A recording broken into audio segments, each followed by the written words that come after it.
গতকাল প্রথম সারির জুলাই জঙ্গি ইনকিলাব মঞ্চের হাদিকে দুর্বৃত্তরা গুলি করে ছাদনাতলায় পাঠিয়ে দিয়েছে। ছাদনাতলা আপনারা চেনেন?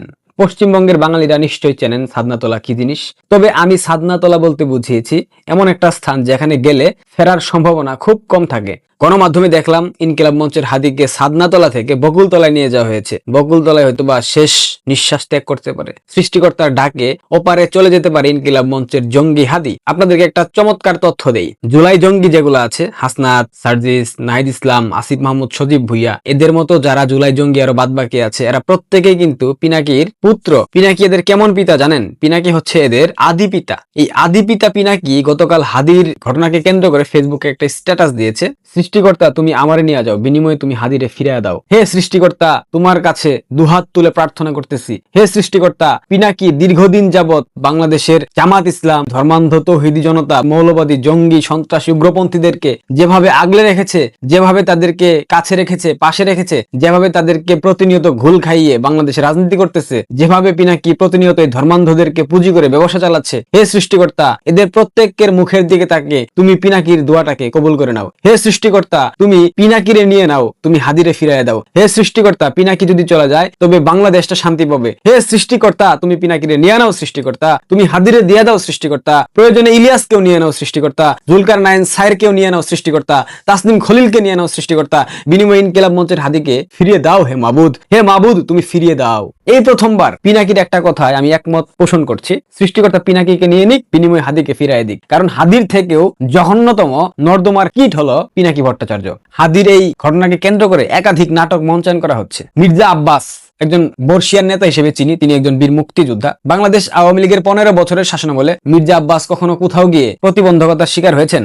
হন নাই। মির্জা আব্বাস দাপটের সাথে রাজনীতি করেছেন। অথচ এই মির্জা আব্বাস গতকাল ঢাকা মেডিকেল কলেজে যেভাবে তাকে হেনস্থা করা হয়েছে, যেভাবে তার সামনে বাজে বাজে ভাষায় স্লোগান দেওয়া হয়েছে, এটা কোনোভাবেই কাম্য না। একটা পর্যায়ে গিয়ে সেই জুলাই জঙ্গিরা মির্জা আব্বাসের সাথে ধাক্কাধাক্কি পর্যন্ত করেছে, হাতাহাতি হয়েছে। এই ঘটনা দেখার পর বিএনপির চেতনার দণ্ড দাঁড়িয়ে গেছে। মির্জা ফখরুল সংবাদ সম্মেলন করে বলতেছে, মবের বিরুদ্ধে হুঁশিয়ারি দিতেছে। মব যখন নিজের গায়ে এসে লাগে তখন তাদের চেতনার দণ্ড দাঁড়িয়ে যায়। অথচ বিএনপি নেতা কর্মীরা গত 15টা মাস যাবৎ মবের সংস্কৃতি সৃষ্টি করেছে। জামাত এদেরকে নেতৃত্ব দিয়েছে আর এরা সামনে গিয়ে ঢোলের তালে তালে নেচেছে। এখন যখন মির্জা আব্বাস সাহেব মবের শিকার হয়েছেন তখন ফখরুল ইসলাম আলমগীর ফখরা জাগারের চেতনার দণ্ড জাগ্রত হয়ে গেছে। এখন সে মবের বিরুদ্ধে হুঁশিয়ারি দিতেছে। বিএনপি যা যা করেছে তা তা ফেরত পাচ্ছে।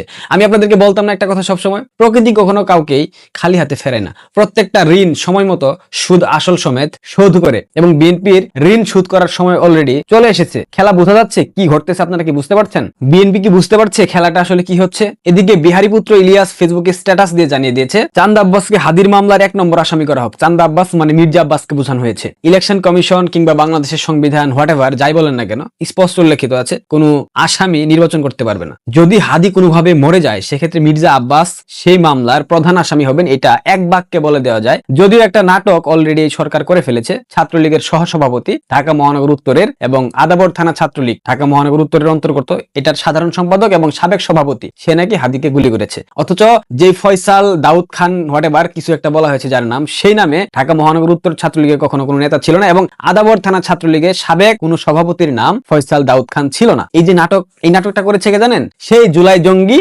জুলকার নাইন সায়ের, কথিত জনপ্রিয় আল জাজিরার সাংবাদিক। এই বদমাইশটা এই গুজবটা ছড়িয়ে দিয়ে সেই গ্রেফতার করেছে একটা নিরপরাধ ছেলেকে। এই কাজটা করেছে জামাত শিবির, আমি অকপটে বলতে পারি, এবং এটার প্রমাণ আপনারা শীঘ্রই দেখতে পারবেন। কিন্তু এই যে একটা নিরীহ ছাত্রলীগের সাবেক নেতাকে ফাঁসিয়ে দেওয়া হলো। মানে এরা যদি নিজেদের আঙ্গুল দিয়ে মরে যায়, কিংবা এরা যদি নিজেদের আথুলা বাস ঢুকিয়ে মরে যায়, তারপরেও দোষ দেওয়া হবে বাংলাদেশ ছাত্রলীগের, বাংলাদেশ আওয়ামী লীগের। এটা আসলে নতুন কিছু না, গত 15 মাস যাবত আমরা দেখতে পাচ্ছি। তার মানে এখন হাদি যদি পরপারে চলে যায় সেক্ষেত্রে আমরা অবশ্যই আনন্দের সাথে বলতেই পারি উচিত শিক্ষা হয়েছে। কারণ যে যেমনটা তাকে ঠিক তেমনটাই দিতে হবে। কুকুরকে তো আপনি কখনো হরিণের মতো করে আপ্যায়ন করতে পারবেন না, কুকুরকে কুকুরের মতো করে আপ্যায়ন করতে হবে। যদি মির্জা আব্বাস ফেসে যায় হাদির মামলায়, সেক্ষেত্রে মির্জা আব্বাস কিন্তু নির্বাচন করতে পারবেন না। সেক্ষেত্রে কি হবে? সাদেক কায়েম একদম তর করে নির্বাচনী বৈতরণী পার হবে। এটাই তো জামাতের মেটিকুলাস পরিকল্পনা। এখন বিএনপি কি মেটিকুলাস পরিকল্পনা বুঝতে পেরে তারেক রহমানকে 25 তারিখে বাংলাদেশে আনার জন্য একটা প্রচারণা চালাচ্ছে?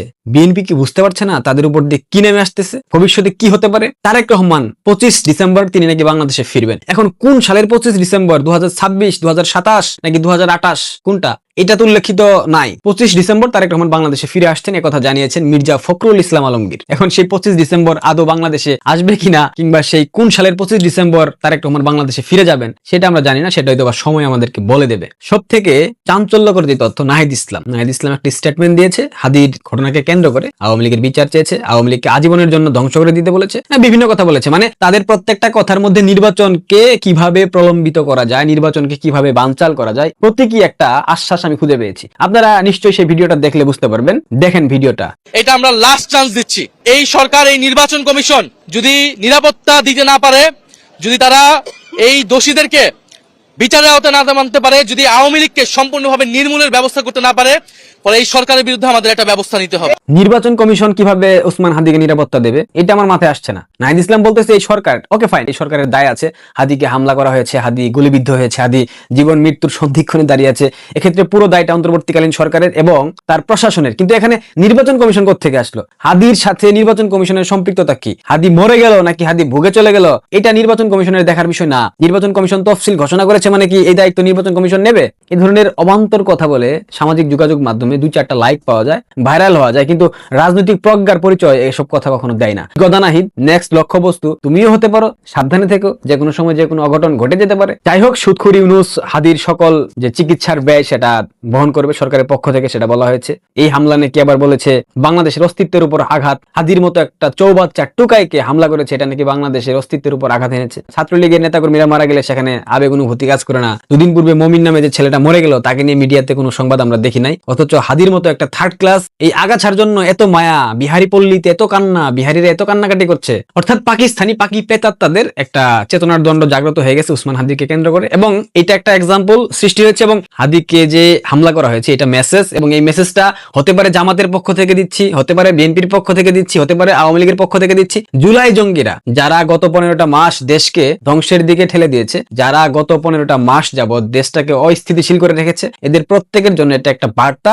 যে কোনো সময় এ ধরনের আঘাত যে কারো পক্ষ থেকে যে কারোর উপর আসতে পারে। হাসনাত, সার্জিস, নাহিদ ইসলাম খুব সাবধানে, গাড়ি ছাড়া ভুল করেও রাস্তায় বের হবা না, বিশেষ করে রাতে, তাহলে যে কোনো সময় টপকে দিতে পারে। হাদি অল্পের উপর দিয়ে এখনো বেঁচে আছে, বাট হাসনাত এবং সার্জিসের ক্ষেত্রে এবং আসিফ মাহমুদ সজীব ভুইয়ার ক্ষেত্রে বেঁচে থাকার সম্ভাবনাটা ক্ষীণ, কারণ তাদের পাপের মাত্রা অনেক অনেক বেশি। খেলাটা কি বুঝতে পারছেন কি হচ্ছে? জামাত মির্জা আব্বাসকে টোটালি রাজনীতি থেকে খেয়ে দেওয়ার চেষ্টা করছে ঢাকা 8 আসনে। তাদেরকে নির্বাচনী বৈতরণী পার হতে হলে অবশ্যই মির্জা আব্বাসকে পথের কাঁটা হিসেবে তারা মেনে নিয়েছে, সেটাকে তারা দূর করতে চায়। দেখেন বিএনপি যা ভালো মনে করেন, শুধু শুধু আওয়ামী লীগকে দোষারোপ করে, আওয়ামী লীগকে দায় দিয়ে, যেখানে তারা রাস্তায় দাঁড়াতে পারে না, ঘরে থাকতে পারে না, তারা নাকি হাদির সাথে গিয়ে নির্বাচনী প্রচারণা করেছে, তারা নাকি হাদির সাথে গিয়ে সেখানে হাদিকে হত্যা করার চেষ্টা করেছে। এই ধরনের গল্প বাংলাদেশের মানুষ আর খায় না। Zulkarnain sir, Pinaki Bhattacharya, Ilias Hossain Kanak Sarwar, Jacob Milton, এই বাচ্চারা যতই চেষ্টা করুক না কেন এ ধরনের ন্যারেটিভ আর দাঁড় করাতে পারবে না।